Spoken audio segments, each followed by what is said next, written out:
pray you tarry, pause a day or two before you hazard, for in choosing wrong, I lose your company. Therefore, forbear a while, though something tells me, but it is not love. I would not lose you, but you know yourself. Let me choose, for as I am, I live upon the rack. Upon the rack, Bassanio? Then confess what treason there is mingled with your love. None but that ugly treason of mistrust, which makes me fear the enjoying of my love. There may as well be amity in life between snow and fire, as treason and my love. Aye, but I fear you speak upon the rack, where men enforced do speak anything. Promise me life, and I'll confess the truth. Well then, confess and live. Confess and love have been the very sum of my confession. Oh, happy torment, when my torturer doth teach me answers for deliverance. But let me to my fortune and the caskets. Away then, I am locked in one of them. If you do love me, you will find me out. Nerissa and the rest, stand all aloof. Let music sound while he doth make his choice. Then, if he lose, he makes a swan-like end, fading in music. My eye shall be the stream and watery deathbed for him. He may win. Then, music is to flourish when true subjects bow to a new crowned monarch. Now he goes, with no less presence, with much more love, than young Alcides, when he did redeem the virgin tribute paid by howling Troy to the sea monster. I stand for sacrifice. Go, Hercules, live thou. I live with much, much more dismay. I view the fight than thou that makest the fray.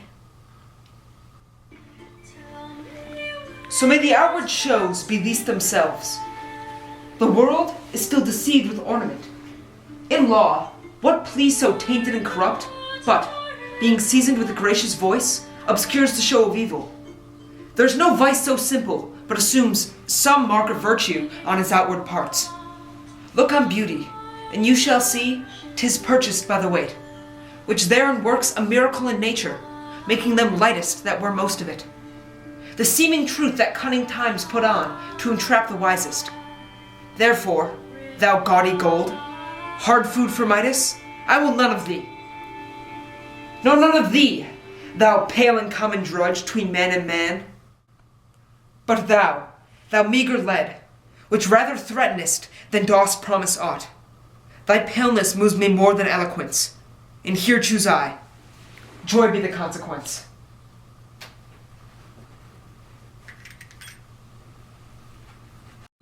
How all the other passions flee to air, as doubtful thought and rash embrace despair, and shuddering fear and green-eyed jealousy. O love, be moderate, allay thy ecstasy, and measure, reign thy joy.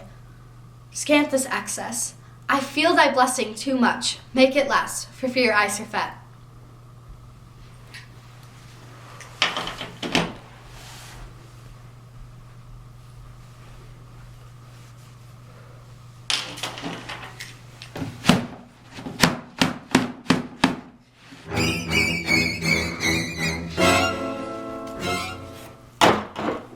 What find I here? Fair Portia's counterfeit. What demigod hath come so near creation? Here's the scroll, the summary and the continent of my fortune. You that choose not by the view, chance is fair, and choose as true. A gentle scroll, fair lady, by your leave, I come by note to give or to receive, like one of two contending in a prize, who thinks he hath done well in people's eyes. Hearing praise and universal shout, giddy in spirit, still gazing in a doubt, whether these pearls of praise be his or no. So thrice, fair lady, stand I, even so, as doubtful whether what I see be true, until confirmed, signed, ratified by you. You see me, Lord Bassanio, where I stand, such as I am.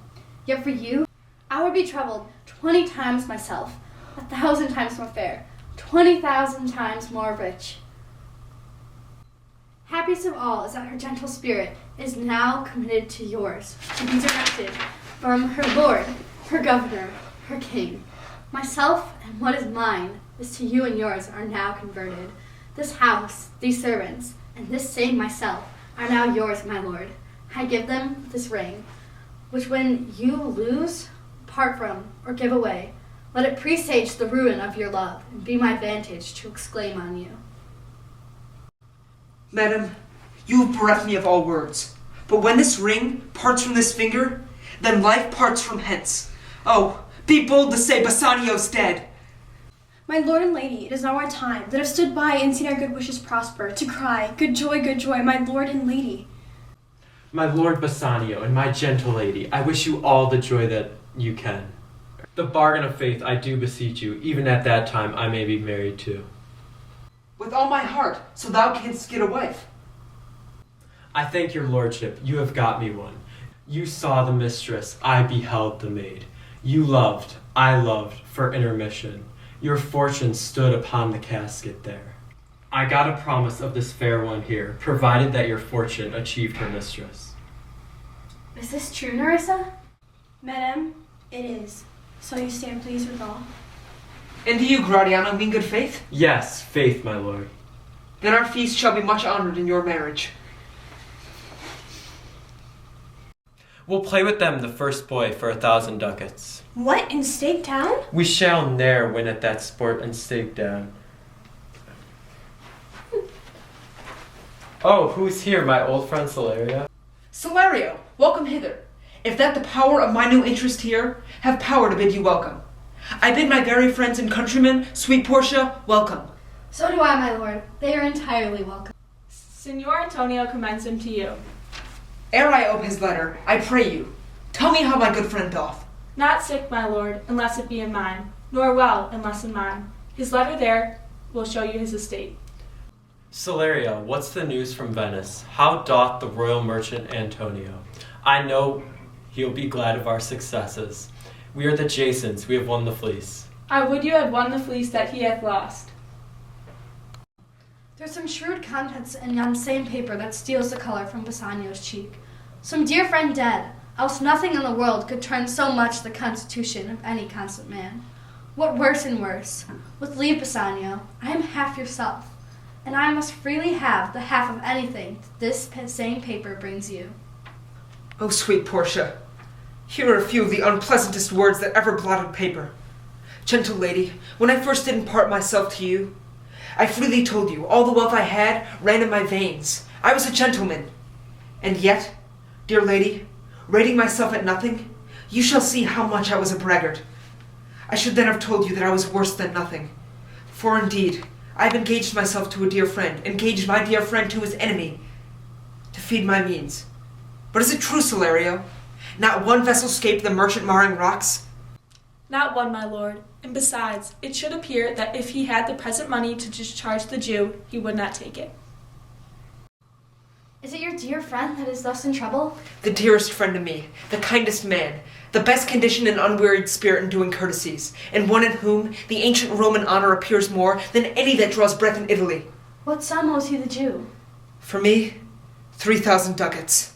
What, no more? Pay him 6,000 to face the bond. Double 6,000 and then treble that before a friend of this description shall lose a hair through Bassanio's fault. First, go with me to church and call me wife. Then, away to Venice to your friend. For never shall you lie by Portia's side with an unquiet soul. My maid Nerissa and myself, meantime, will live as maids and widows. For you shall hence upon your wedding day. Bid your friends good welcome, show a merry cheer. Since you are dearly bought, I will love you dear. But first, let me hear the letter of your friend. Sweet Bassanio, my ships have miscarried, my creditors grow cruel, and my estate is very low. My bond to the Jew is forfeit. And since in paying it is impossible that I should live, all debts are cleared between you and I. If I might but see you at my death. Notwithstanding, use your pleasure. If your love do not persuade you to come, let not my letter. Oh, love, dispatch all business and go to Venice. Since I have your good leave to go away, I will make haste, but till I come again, no bed shall e'er be guilty of my stay, no rest be interposer twixt us twain.